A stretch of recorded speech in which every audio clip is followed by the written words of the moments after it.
It's David Ducker coming back at you, and today I'm going to be talking about time skips, about moving forward in time, about skipping over the boring parts of the story.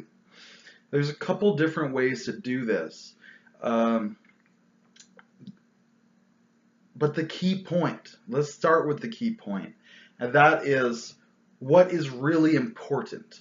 What are the big, portentous, momentous events in the story? Whatever that story is. Those are what you need to hit. And anything that's not that can be skipped over. So it could be the case that you're telling, a very regular linear story and you suddenly realize, nothing big is going to happen for like 6 months in the story. And that could be something like, okay, we're in the Shire, the ring wraiths are coming, big chase scene, 5 sessions of chase scenes through towns and wilderness and across rivers and up hills. We finally get to Rivendell. It's like, okay, well, it's going to take like a month for all our wounds to heal. It's like, okay, let's time skip that. Unless there's something really important there, we can just skip over that part. We might have played every day of that chase out. But for the healing, we don't even need to play one day of you laying in your bed out. We can skip that part. And then after that, we can continue. And that time skip, it could be a few months. It could be a few years. We have the character perhaps adolescent, growing up, a big moment, the coming of age. Let's say he's like a young Jedi. So we show him learning about the Force, facing his ultimate trial to finally become a Jedi, Padawan. Because not everybody makes it to be a Padawan. And once we have that ceremony, then we can time skip.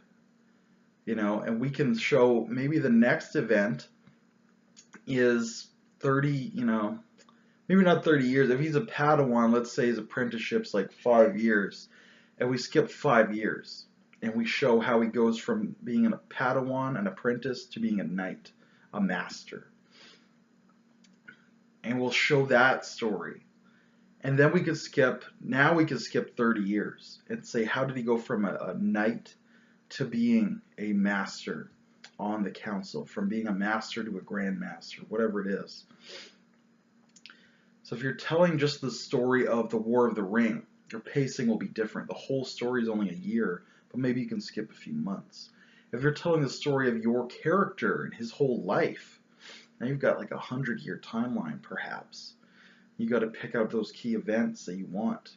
Maybe it's his relationship with his parents you need to establish, his first love, his coming of age, his baptism into his religion, if that's important to him, how he gets his job, and then important events on that, the birth of his first child, a big war that he had to live through or survive, the death maybe of his wife, or the death of his parents. What are the big events in this character's life? And we're going to play through his whole life. We could do that in one afternoon if we time skipped enough, if his life was boring enough, if only 2 really important things happened to him. Or we could do it in 4 sessions or 50 sessions. But your pacing and what you skip will be determined by the length of the story and the points along the road, the points that you want to show. And of course by your own pacing. If you have 10 sessions, your methodology will completely change. 10 sessions telling a long story, you might need to condense it. 10 sessions telling a short story, you might need to stretch it out. And it's up to you as a GM and as a player, and players talk to your GM about the pacing of the campaign, the length of the story, and the length in real time that you have. But it's up to you, your team, whoever that is, to think about this ahead of time and get it set up ahead of time. And it doesn't just have to be, an event or a character. It can be the whole setting. What if we're going to tell the whole story of Egypt, 6,000 years. What are the big events we need to hit? And we can time skip through all those smaller events. So we need like the first founding, major overhauls in the religion, major battles and wars. Social change, if we're suddenly having the Arab Spring and we're going into democracy, we definitely don't want to time skip over that. That will definitely be a great little, either a scene or a session or a mini campaign within the bigger campaign, depending on your pacing, what you have to work with, and how you want to play it out. But think about it ahead of time. And on the track of telling the story of a whole campaign setting, telling the story of a world or the world, one way that historians used to look at the world applies very well to gaming. It doesn't actually work in history as well as they thought it did at the time, but in gaming it works great, and that is big man history or great man history.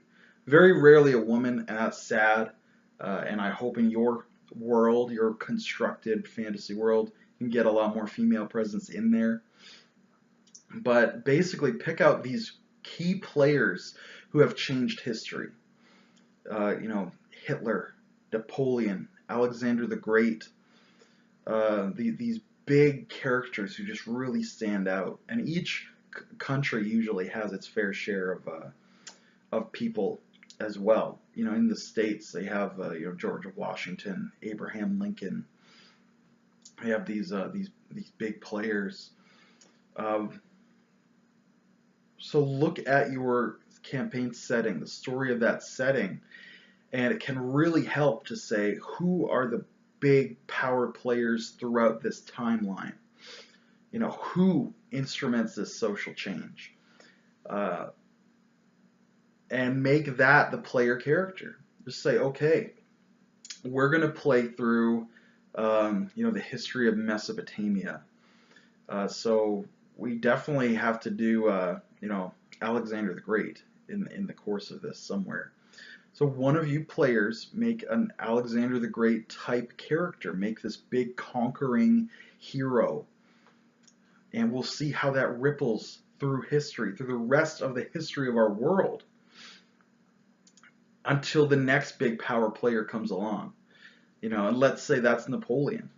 And say, okay, make this this Napoleonic type character, someone who's also, like Alexander, has tactical brilliance and ambition, but he's facing different challenges.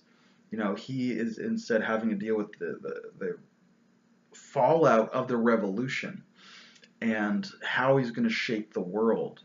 Is it going to go back into a monarchy? Is it going to have democracy? Is it going to be some mix?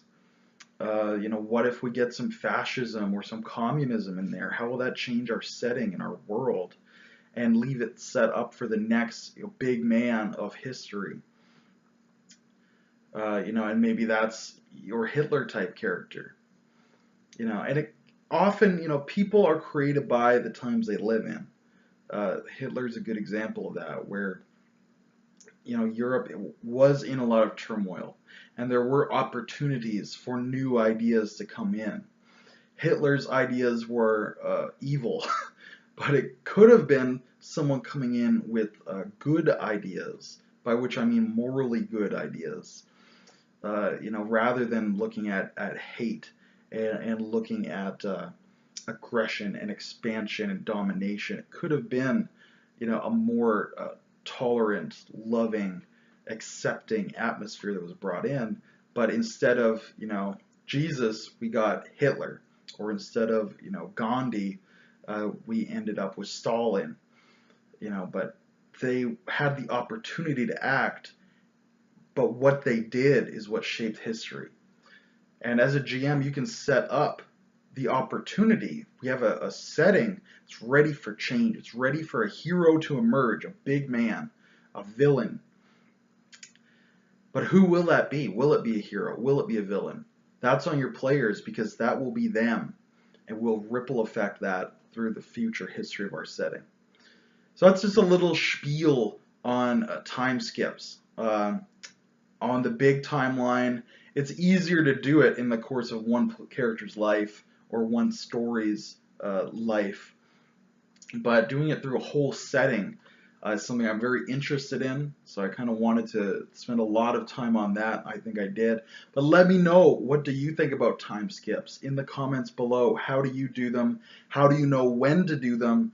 And when have you seen them done, both well and poorly? Until I see you again, good day and good gaming.